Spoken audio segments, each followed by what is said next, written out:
Одан кейін қазіргі уақытта жалпы мынау аллергиясы бар адамдар көп. Аллергиясы бар адамдар көп. Яғни мұрны бітеліп қалады. Мұрны бітеліп қалған адамның енді ораза тұтуы өте қиын. Ауызбен демалу ораза тұтқан адамға бір үлкен ауыртпашылық болып тиеді.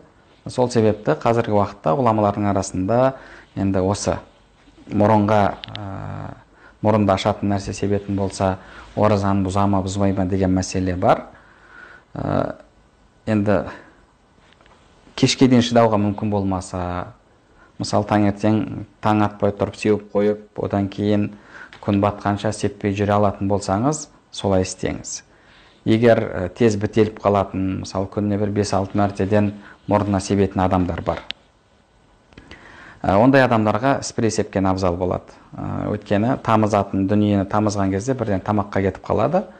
Пайғамбарымыз саллаллаху алейхи ва саллям өзінің хадисінде «Бәлиғ фил мадмадати вал истиншақ илля ан такуна саиман» дейді.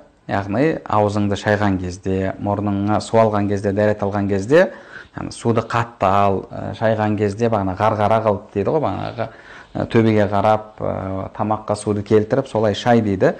Бірақ ораза болсаң, олай істеме дейді хадисте. Илля ан такуна саиман. Демек, оразада мұрынға қатты су алуға болмайды, ауызда әлгінде кетіп қалатындай қауіп төндіріп шаюға болмайды.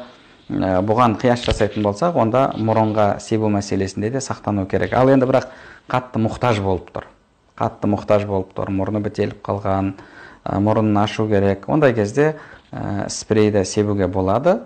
Оны себуге болады деген ғұламалар спрей сепкен кезде енді ылғалдық барады ғой мұрынға. Мұрынға ылғалдық барады. Ол ылғалдықтың көлемі дейді, сіз аузыңыз шайған кездегі тамағыңызға баратын ылғалдан азырақ деген осындай пікірді айтқан. Сол үшін де, яғни жалпы қолдан келгенше сақтық шарасын жасаған дұрыс болады.